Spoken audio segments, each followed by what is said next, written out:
আর রাসূলুল্লাহ সাল্লাল্লাহু আলাইহি ওয়াসাল্লাম শিক্ষা দিয়েছে, কেউ যদি কোনো বিপদে পড়ে কি দোয়া করতে বলেছে? লা ইলাহা ইল্লাল্লাহুল আযীমুল হালিম বলছে কিনা? আযীম আগে রাখছে, হালিম পরে রাখছে। আযীম তিনি, এই জন্য আমি বিপদগ্রস্ত আছি, আমাকে উদ্ধার করুন। তিনি বড়ত্ব দিয়ে আপনি নিজেকে ছোট করুন নিজেকে। এই জন্য আপনি যখন সিজদায় যান যেন বলতে চাচ্ছেন, আল্লাহ তুমি কত বড়, আমি কত ছোট, দিনহীন, আমি সিজদা করতেছি তোমার কাছে, মাটিতে যাচ্ছি, নাক লাগাচ্ছি, মুখ লাগাচ্ছি, 7 অঙ্গ লাগাচ্ছি, আমার শরীর সবকিছু তোমার জন্য নিবেদিত হচ্ছে। আমি কোনোদিন তোমার বড় বড়াই করব না। আমি যদি আরো নিচে যেতে পারতাম, মাটি বাধা দিচ্ছে, আমি আরো নিচে তোমার জন্য সিজদা যেতাম। এই যে ব্যক্তি এরকম অনুভূতি আসবে, সে সত্যিকার অর্থে সালাত আদায় করেছে। আর যে ব্যক্তি অনুভূতি আসবে না, কেবল উঠছে আর পড়ছে, সালাত আদায় হয় না, তার তো নাম মাত্র সালাত হয়েছে। রাসূলুল্লাহ সাল্লাল্লাহু আলাইহি ওয়াসাল্লাম বলেছেন, দুইজন মানুষ সালাত আদায় করে, দুইজনের মানুষ বিশাল পার্থক্য সালাতের। কারো পুরোটা কবুল হয়, কারো 10 ভাগের 1 ভাগ কবুল হয়। এবার বলতে বলতে রাসূল বললেন কারো পুরোটা কবুল, অর্থাৎ বিশাল পার্থক্য। কেন? আজমত আসে না, আল্লাহর মহত্ব তাদের মধ্যে আসে না। আল্লাহর মহত্ব কখন আসবে? যে ব্যক্তি আল্লাহর উপর ঈমান পরিপূর্ণ হবে, সেই ব্যক্তি আল্লাহর মহত্ব আসবে না কোনোদিন। এখন বলেন কিছু কিছু মানুষ আছে বলতে থাকে যে আল্লাহর মানুষের ঈমান বাড়ে না কমে না। তাদের কি জন্য এটা বলছে জানেন? কারণ সে ঈমানই বুঝে নেই। ঈমান অনেক জিনিসের নাম, ঈমান এক জিনিসের নাম নয়। আজকে বাড়িতে গিয়ে যাদের কাছে বুখারী আছে, বাংলা হোক আরবি হোক, পড়ে দেখবেন ইমাম বুখারী কয়টা জিনিসের নাম বলেছেন। বাবুন আস-সালাতু মিনাল ঈমান, বাবুন আল জিহাদু মিনাল ঈমান, বাবুন আল হাযা মিনাল আল হায়াউ মিনাল ঈমান, বাবুন আত-তাহুরু মিনাল ঈমান। ইমাম বুখারী কেন এতগুলো জিনিস আনলেন? কেন বুঝাচ্ছিলেন? আমার দেশে তো বুখারী বুখারী পড়ে না কেউ। কি জন্য পড়ে জানেন? অসুখ হইলে বুখারী খতম করা হয়। খতমের মধ্যে কি আছে? বুখারী খতম করা একটা বেদাত। বুখারী খতম করবে কি জন্য? বুখারী হচ্ছে আমল করার জন্য। খতম করবে কোনটা? আল্লাহর বাণী, কোরআন পড়বে।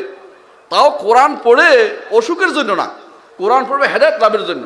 আমরা এটা বানাইছি, কোরআন পড়বে কি জন্য? কোরআন পড়ে কেবল ফু দিবে, আর কোনো কাম নেই। হ্যাঁ, কোরআন পড়লে ফু দিলে আছে, উপকার আছে, উপকার অস্বীকার করছি না। কিন্তু বুখারী পড়ে ফু দিলে উপকার কেমনে হবে আমাকে বলেন? কোনোদিন হবে না। কেন জানেন? এবার বুঝে নেন। কোরআন হচ্ছে আল্লাহর বাণী, আল্লাহর তেলাওয়াতকৃত বাণী। আল্লাহর বাণী, যেই বাণী দিয়ে তিনি এজাজ করেছেন, কোনো ব্যক্তি সেটার মতো কিছু আনতে পারবে না, সেটা হচ্ছে আল্লাহর বাণী। কিন্তু হাদিস হচ্ছে রসুলের বাণী, অর্থটা আল্লাহর পক্ষ থেকে আসছে। হাদিসটা কার? রাসূলুল্লাহ সাল্লাল্লাহু আলাইহি ওয়াসাল্লামের বাণী। রসুলের বাণী তেলাওয়াত করলে সওয়াব হয় না। যেটা তিনি বলেছেন ওইটা ব্যতীত, তিনি বলেছেন যেমন সুবহানাল্লাহ আলহামদুলিল্লাহ আল্লাহু আকবার পড়তে বলেছেন, সেটা ব্যতীত তিনি বলছে 33 বার 33 বার পড়লে সওয়াব হবে। লা ইলাহা ইল্লাল্লাহ আশহাদু আল্লা লা ইলাহা ইল্লাল্লাহু ওয়াহদাহু লা শারীকা লাহুল মুলকু ওয়া লাহুল হামদু ওয়া আলা কুল্লি শাইইন কাদির পড়তে বলেছেন। যেগুলো রাসূল বলেছেন এগুলি ব্যতীত সওয়াবের কথা বলছে। আর বাকিগুলি পড়লে সওয়াব না, এগুলো সওয়াব হবে কোথায়? আমল করলে সওয়াব হবে।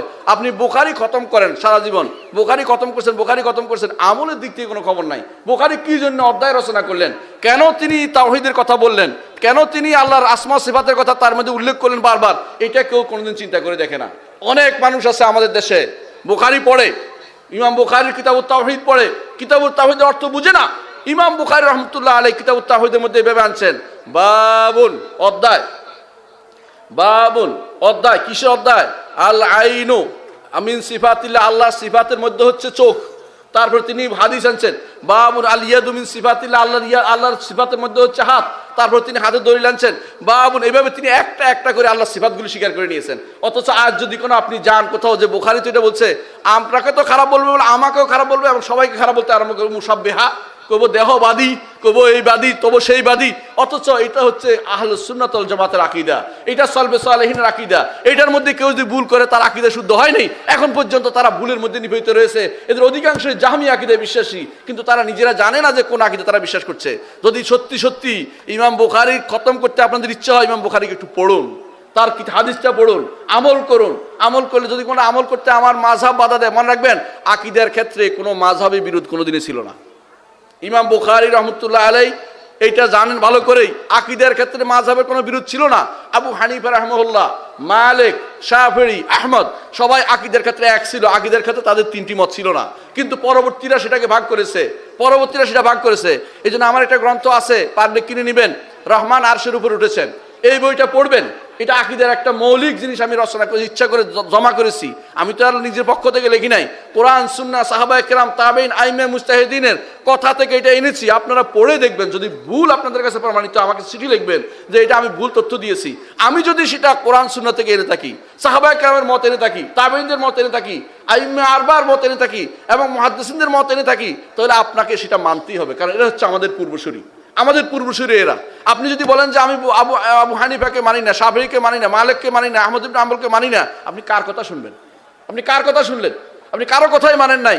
কিছু মানুষ আছে নিজের ভুলটা আরেকজনের উপর উঠাই দেয়, নিজে ভুল করে বলে আবু হানিফার মত এটা, মিথ্যা কথা বলছে অনেকেই, অনেকে এরকম মিথ্যা কথা বলে। আবু হানিফা রহমতুল্লাহ আলাইহি কখনো সহিহ আকীদার বিরুদ্ধে কিছু মত দেন নাই, তার প্রত্যেকটি আকীদা ছিল অন্যদের মতোই, কারণ আকীদার ক্ষেত্রে তাদের কোনো পার্থক্য ছিল না। ইমাম আবু হানিফা রহমতুল্লাহ আলাইহি প্রথম আকীদার উপর গ্রন্থ লিখেছেন আল ফিকহুল আকবার, আল ফিকহুল আকবার প্রথম গ্রন্থ লিখেছেন। আশ্চর্যের বিষয় হচ্ছে এই লোকটি মহান ব্যক্তিত্ব, তিনি ঈমানের বিষয় দিয়ে শুরু করেছেন, ঈমানের বিষয় দিয়ে শুরু করেছেন। এই আকীদার গ্রন্থের শুরুতে বলেছেন আমানতু বিল্লাহি ওয়া মালাইকাতি, আল ঈমান আন তুমিনা বিল্লাহি ওয়া মালাইকাতি ওয়া কুতুবি ওয়া রুসুলি, এটাই শুরু করেছেন, কিতাবটা শুরু করেছেন। কারণ যেই কিতাব শুরু হবে, আকীদার যেই কিতাব শুরু হবে বুখারী দিয়ে, হাদিস জিবরিল দিয়ে, সেই কিতাব হচ্ছে পূর্ণাঙ্গ কিতাব। যেই কিতাব শুরু হবে, যেই কিতাব লেখা হবে হাদিস জিবরিল দিয়ে, অর্থাৎ ঈমানের পরিচয় দিয়ে, সেটা হচ্ছে পূর্ণাঙ্গ কিতাব। কারণ আকীদা ছাড়া অন্য কোনো আমল বাতিল বাতিল বাতিল। আমি দেখেছি কিরকম শোনেন, মক্কাতে মদিনাতে একবার হাঁটতে হাঁটতে চলছি, হঠাৎ করে সামনে একজন পড়েছে, বলছে আমার পরিচিত আত্মীয় শুনে আমি একটু ভালোই খোঁজ নিলাম, কি হয়েছে আপনার? দেখি উনি খালি পায়ে হাঁটেন। হ্যাঁ, খালি পায়ে হাঁটে, বুঝছেন কিনা? মদিনাতে খালি পায়ে হাঁটে, বুঝছেন কিনা? হ্যাঁ, রসুলের মহব্বত জারি করতেছে আর কি। তো আমি বললাম যে আচ্ছা, আপনি খালি পায়ে হাঁটছেন কেন? বলে যে আমি এই মহব্বত, উনি আবার ইংরেজিতে খুব ভালো পারেন। হ্যাঁ, আই লাভ মোহাম্মদ, মোহাম্মদকে পছন্দ করি, আই লাভ মাই প্রফেট, মোহাম্মদকে পছন্দ করি। তাই আমি বললাম যে এই পছন্দের দাবিতে আপনি তো ময়লা নিয়ে কিছু করার মসজিদ নবীতে উঠবেন, তো মসজিদ নবীটাকে ময়লা করে দেবেন আপনি, আপনি তো এটা ভালো কাজ করতেছেন না। রাসূলুল্লাহ সাল্লাল্লাহু আলাইহি ওয়াসাল্লাম সাহাবীরা কি পছন্দ করতেন জুতা পরতেন না? হ্যাঁ, জুতা পরতেন কিনা বলেন তো? জুতা পরে তারা নামাজও পড়তেন, জানেন কিনা এটা?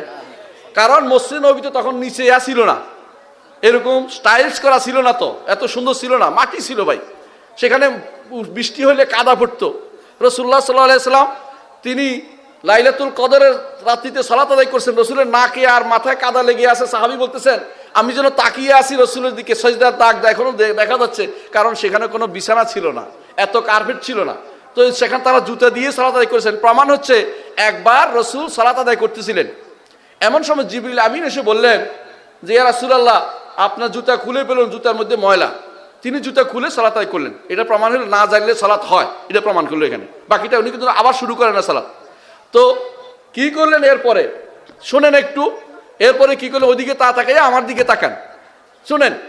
রাসূলুল্লাহ সাল্লাল্লাহু আলাইহি ওয়াসাল্লাম জুতা খুলে, সাহাবায়ে কেরাম জুতা খুলে ফেলল, প্রমাণ করে কি সাহাবায়ে কেরাম জুতা খুলে জুতা দিয়ে সালাত আদায় করছিলেন। জুতা দিয়ে সালাত আদায় করার দোষের কিছু না, কিন্তু আমাদের মসজিদে আবার ঢুকে যাবেন না, কারণ তাহলে আপনি সব ময়লা করে ফেলবেন, এটা করেন না। জুতা দিলে সালাত করা জায়েজ, অর্থাৎ বাধ্যতামূলক না, জায়েজ শুধুমাত্র। এখন কি করছে উনি, আমার এই আত্মীয় খালি পায়ে মসজিদে ঢুকে যাচ্ছে। আমি বললাম আপনি এটা কি করতেছেন, এটা তো ঠিক না, আপনি তো খালি পায়ে জুতা নিয়ে ময়লা ঢুকাচ্ছেন। বলে যে এটা রসুলের মহব্বতে। আমি বললাম যে আপনার এই মহব্বত কিন্তু গ্রহণযোগ্য না, যদি মহব্বত এটা গ্রহণযোগ্য তো সাহাবায়ে কেরাম জুতা পরতেন না মদিনাতে, এটা ঠিক নয়। তারা একটা কিচ্ছা বানিয়েছে, কি কিচ্ছা শুনবেন?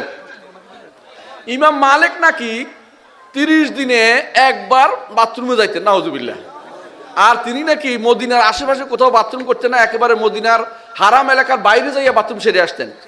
এত বড় মিথ্যা কথা যে আপনাদের, এত মিথ্যা কথা যে এটা হাস্যকর, এটা প্রমাণ হচ্ছে কেউ যদি মদিনা যায় বুঝবে, মদিনা মসজিদ নবী থেকে যে কোনো দিকে আপনি যান না কেন 4 কিলোমিটার 5 কিলোমিটার কমে কোনো হারাম এলাকা নাই। তিনি যদি কোনো হারাম এলাকার বাইরে প্রতিবারে বাথরুমের জন্য বাইরে যাইতেন, তাহলে মসজিদ নবীর দরজা দিত কে আমাকে বলেন তো? তাহলে বলতে হবে যে এই লোক ফেরেশতা ছিল, তার বাথরুম কোনদিন লাগতো না, কারণ তিনি মদিনাতে কখনো আশেপাশে খালি পায়ে হাঁটতেন তিনি, এবং তিনি বাথরুমে যাইতেন না। তিনি বাথরুমে তিনি বাথরুমে যাইতেন না, অর্থাৎ তার বাথরুমে গেলে 4 কিলোমিটার দূরে 5 কিলোমিটার দূরে চলে যেতেন, কখনো 7 কিলোমিটার দূরে আছে। তো এই 7 কিলোমিটার দূরে যেতে, এটা কোনো হাস্যকর কথা না বলেন তো? মিথ্যা কথা ধরা পড়ে যায়। যে জিনিস আপনার দেখবেন যে মিথ্যা কথা, এটা তো সাধারণভাবে ধরা, বিবেকে বলে যে মিথ্যা কথা। এই মিথ্যা কথা বলে আমি বলতেছে যে ইমাম মালিক তো, আমার ওই আত্মীয় বলতেছে ইমাম মালিক তো এইভাবে জুতা পরতেন না।